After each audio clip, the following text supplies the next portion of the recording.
How do you create generational wealth? You've got to do lasting business. What do we mean by lasting business? There are some businesses that are cash and carry, come and go. You can't build the future on them. They don't last for long. The kind of business you can build generational wealth on is the one that will last for long. For example, food industry.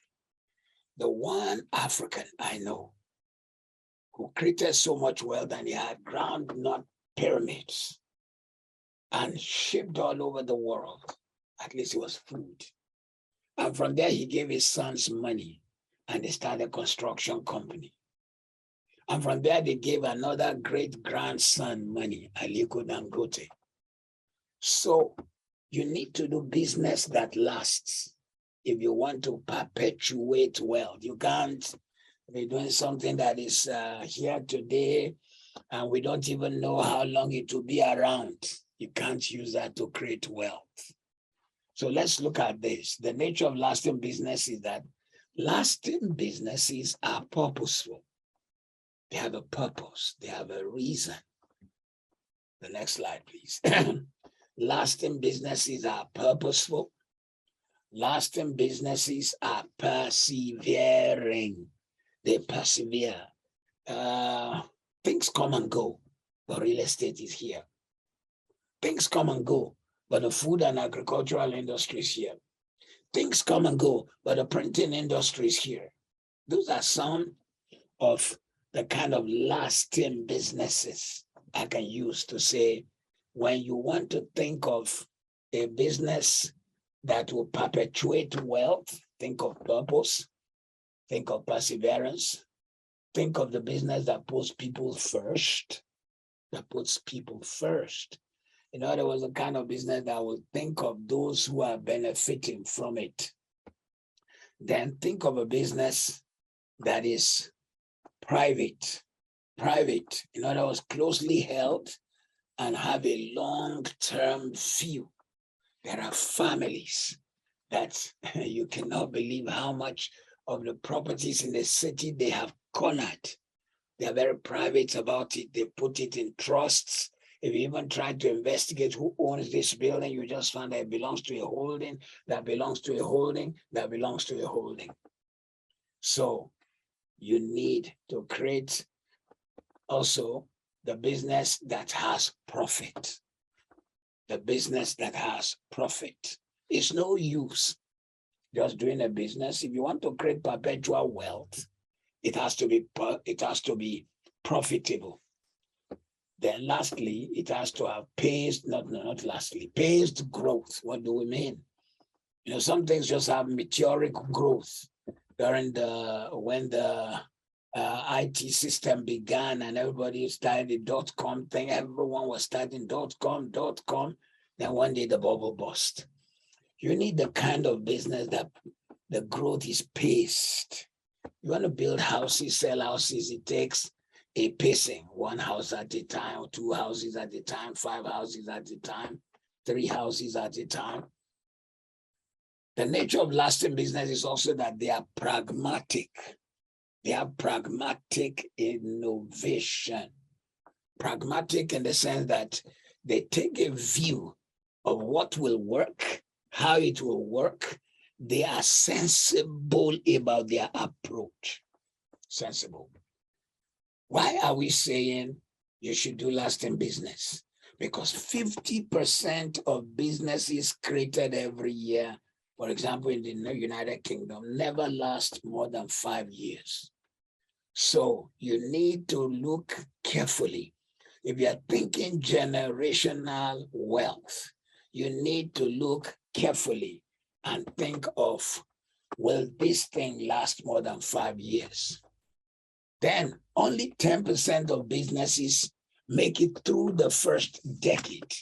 Some businesses never see 9 years, never see 8 years, let alone 10 years. How do we know businesses that will last? Let me give you a few. Food, agriculture, goods processing, packaging, these ones will last. They are worth $8.7 trillion annually. Did you know that the logistics of moving things, packaging things is so huge? The food industry cannot go down. It can't, because people will always need food. The agricultural industry will never go down, because people will always need whatever is planted. Did you know that, for example, some people don't even realize that the corn industry is not only for consumption. There is corn in your glue. There is corn in anything that has adhesion. There is corn in some of the equipments they sell to you. They put corn, they take some of the adhesion in it and use it in industry to make glue, to make paste, to make paints. Corn. So if somebody is only into indigent farming, he doesn't know how big that is. But then the challenges of doing lasting business is greed. Some of the members of your family may want more for themselves.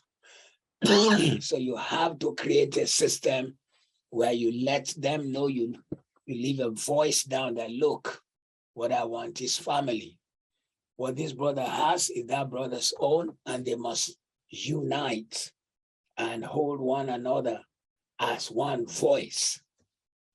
As one voice. Part of the challenges of doing lasting business may also be bad investments.